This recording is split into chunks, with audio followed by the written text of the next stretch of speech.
Me llamo Ernesto, soy historiador. Tengo 42 años, soy especializado en culturas del Altiplano Central. He pasado mi carrera entre archivos coloniales y sitios arqueológicos, convencido de que el pasado se estudia desde la distancia segura de los documentos. La Sierra de Guadalupe me enseñó que el pasado no siempre acepta esa distancia. Todo comenzó cuando la universidad me encargó documentar tradiciones orales en las comunidades que viven en los límites de la sierra, entre Coacalco, Tultitlán y Ecatepec, pueblos que hoy están casi completamente absorbidos por la mancha urbana del Valle de México, pero que guardan en sus cerros algo que la ciudad nunca ha podido tragarse del todo. La Sierra de Guadalupe es una contradicción permanente. Vista desde el periférico norte, parece simplemente una mancha verde entre el gris de la ciudad.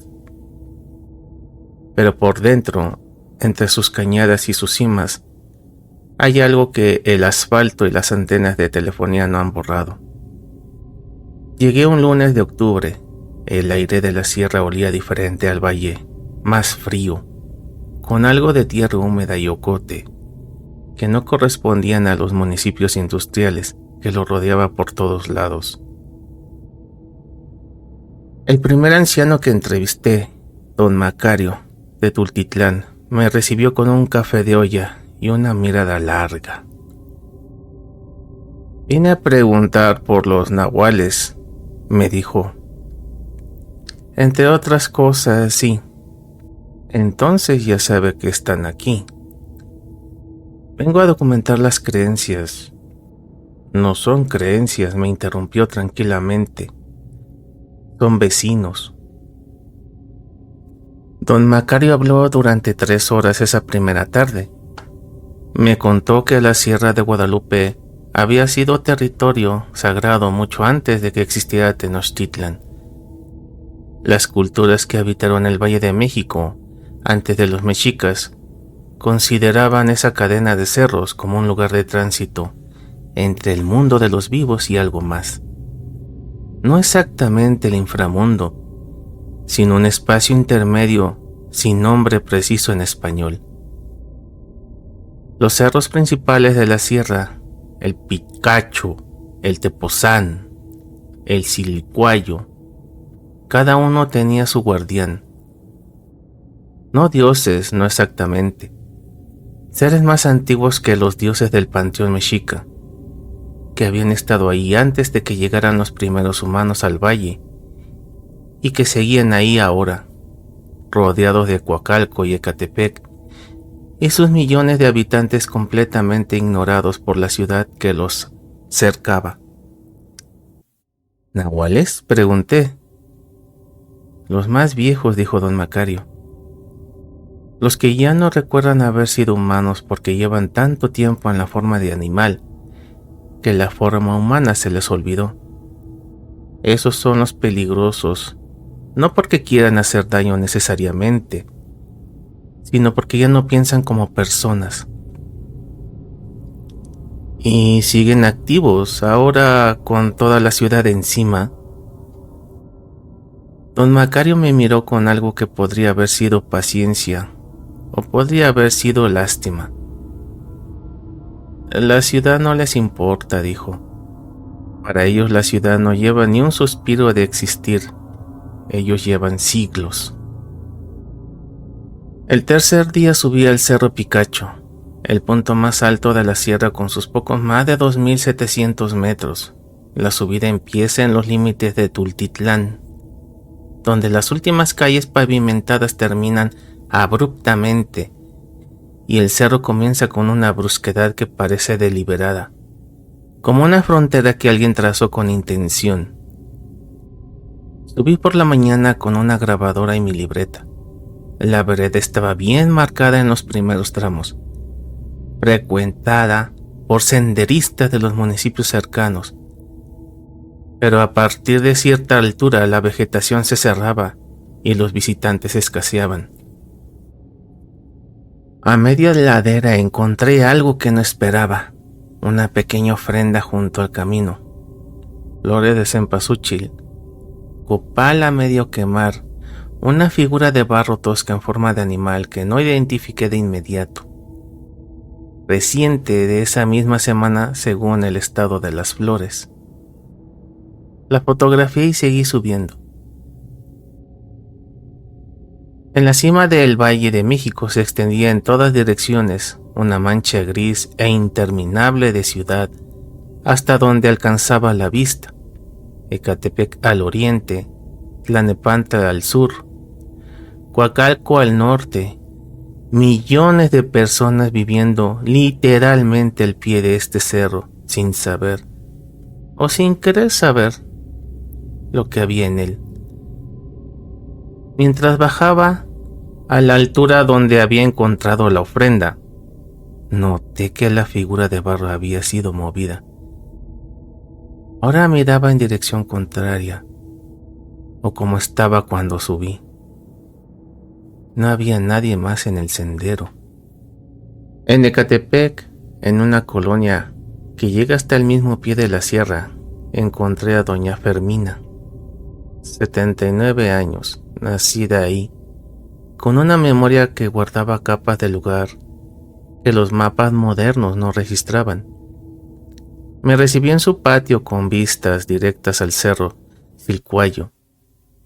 Mientras hablábamos, sus ojos volvían al cerro constantemente, con una familiaridad que no era admiración, sino algo más parecido a la vigilancia.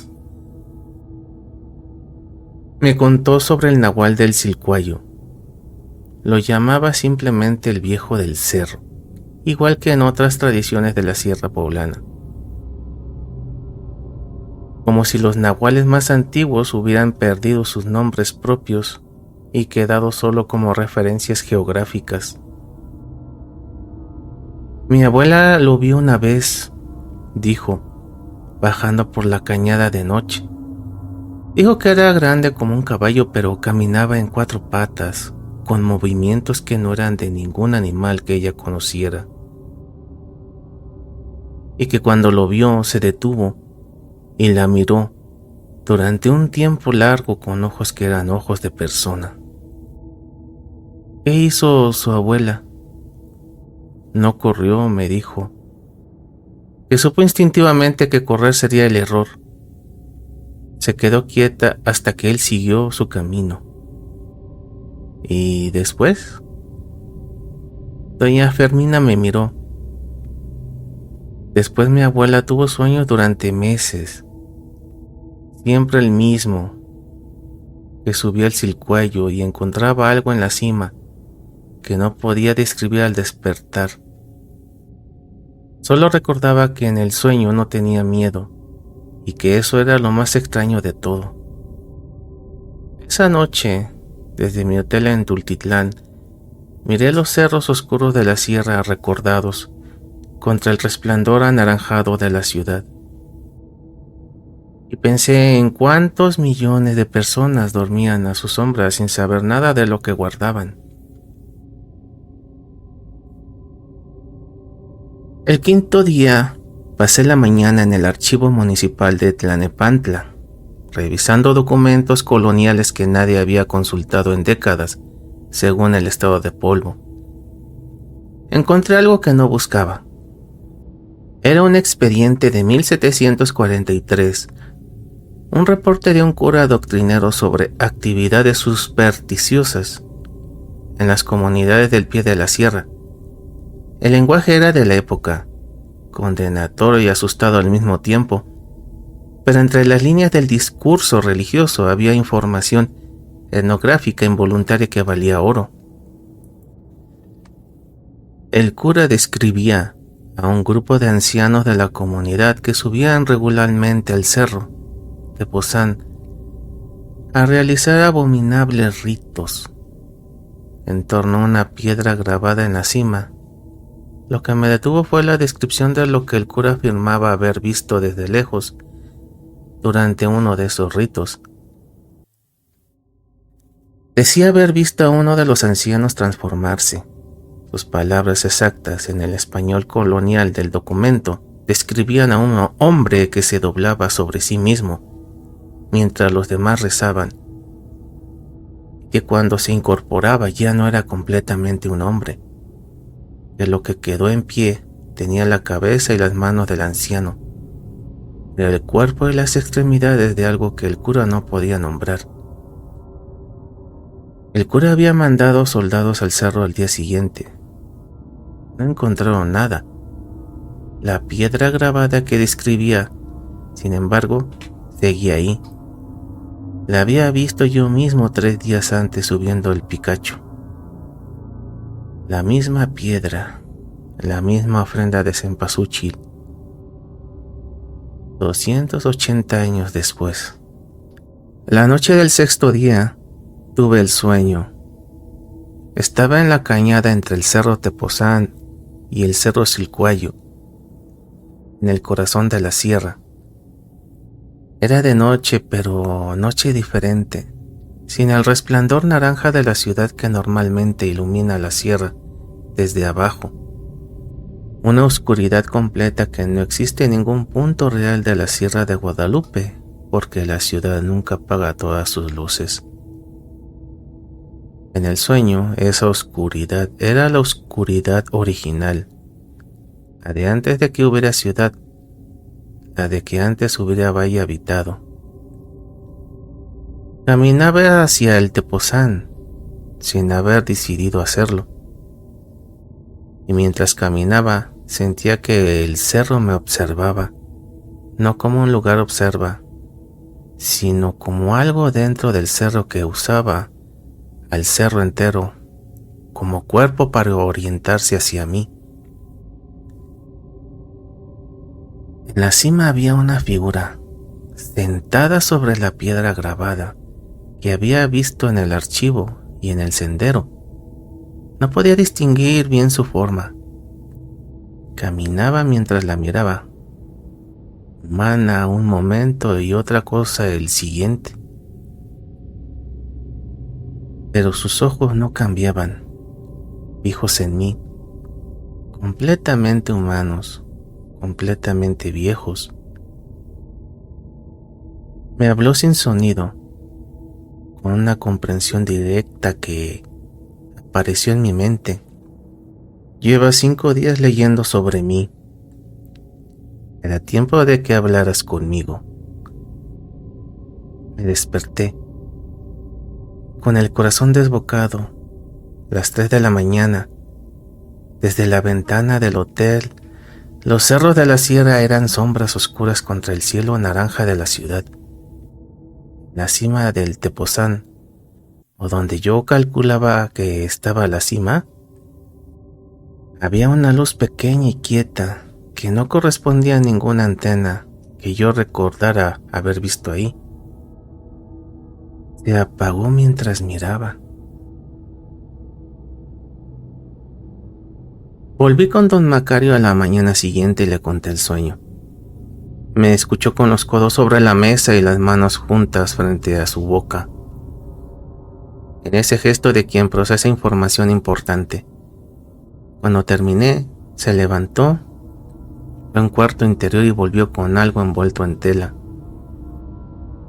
Lo desenvolvió sobre la mesa. Era una figura de barro idéntica a la que había encontrado en el sendero del Picacho. ¿La misma?, dije. No, la de usted es más reciente. Esta tiene como 80 años. Era de mi padre. La miré. El animal representado era inconfundible ahora que la veía de cerca. Un coyote, pero con proporciones equivocadas. Las patas demasiado largas, la cabeza demasiado ancha. Exactamente lo que había visto en el sueño. El viejo del Tepozán lo eligió, dijo don Macario. ¿Qué significa eso exactamente? Que encontró en usted algo que le interesa, una apertura. Me miró. ¿Cuándo nació usted? Le dije mi fecha de nacimiento. Cerró los ojos un momento. Semistli, dijo él. Día de tránsito. Las personas nacidas en ese día son visibles para los que viven entre los dos lados. Abrió los ojos. Usted lleva toda su vida siendo visible para cosas que usted no podía ver hasta ahora.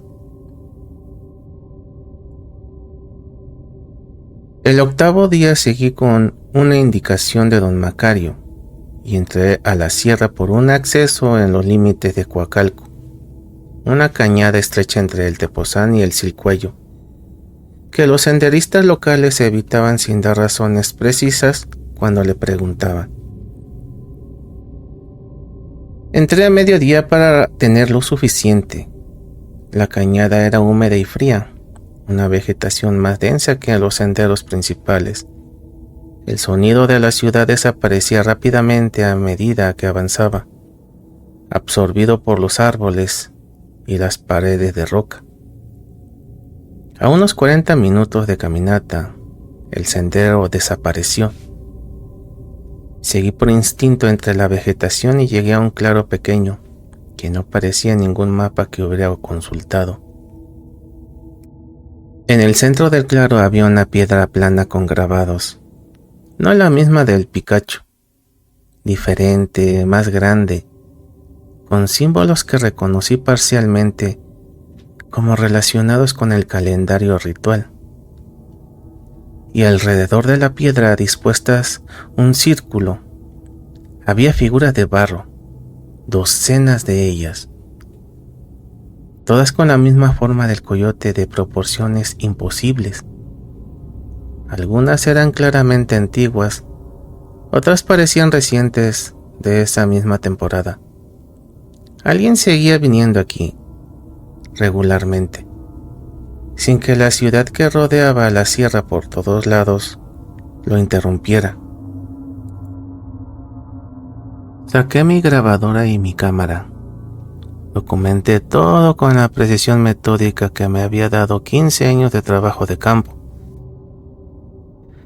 Y todo el tiempo que estuve en ese claro, sentí, con una certeza que no necesitaba justificación racional, que algo en los árboles del perímetro me observaba con una intención completa y paciente. No me moví rápido, no corrí al salir, pero tampoco volteé hacia atrás. La noche del 9º día ocurrió algo que no tiene explicación dentro de ningún marco que yo pudiera sostener profesionalmente. Estaba en mi hotel de Tultitlán, en el 4º piso, con la ventana dando hacia la sierra. Eran las 2 de la madrugada. No podía dormir. Desde la ventana veía la silueta oscura del Tepozán contra el cielo naranja perpetuo de la ciudad, y mientras lo miraba, algo comenzó a bajar por la ladera. No era una persona, el movimiento era demasiado fluido, demasiado rápido para ser humano, y se desplazaba por terreno que cualquier persona hubiera tenido que bajar con cuidado y lentitud. Bajaba en línea recta, atravesando la vegetación sin desviarse. Llegó al pie del cerro donde la sierra termina y comenzó la colonia. Se detuvo. Desde el 4º piso a esa distancia, no podía distinguir detalle, solo la forma general. Grande, 4 patas, cabeza ancha. Y luego, algo que hizo que se me cerrara la garganta. La figura se incorporó sobre las patas traseras, completamente vertical, con la proporción aproximada de una persona muy alta. Se quedó así durante un tiempo que no pude medir con precisión. Luego volvió a las 4 patas y regresó al cerro con la misma velocidad que no había bajado. Fui a mi libreta y describí todo con hora y exacta y descripción detallada, como si documentar lo que había visto pudiera hacer que tuviera sentido. La verdad no funcionó. Salí de la zona el día 12, 2 días antes de lo planeado, por una razón que no supe articular entonces y que ahora, 2 años después, puedo nombrar mejor. El lugar que me había dado todo lo que podía darme y quedarse más tiempo hubiera sido pedir algo que no estaba dispuesto a pagar. Don Macario me despidió en la calle frente a su casa. El Tepozán, visible al fondo, verde y quieto bajo el cielo gris del valle. ¿Va a escribir sobre esto?, preguntó. Sí, con el lenguaje académico que corresponde. ¿Y lo que no puede escribir con ese lenguaje? Le mostré mi libreta, las últimas páginas, las del 9º día. Las leyó despacio, me la devolvió. Guárdelo, dijo, para cuando alguien pregunte de verdad. Doña Fermina me mandó con don Macario una figura de barro envuelta en papel periódico. El coyote de proporciones imposibles recientes, con la arcilla todavía con olor a tierra mojada de la sierra. La tengo en mi escritorio mientras escribo esto, junto a las transcripciones y los archivos del trabajo de campo oficial. Han pasado 2 años, publiqué el trabajo académico, y la verdad fue bien recibido. Pero lo que no publiqué es esto. Que desde que bajé de la Sierra de Guadalupe, los perros a veces me miran diferente.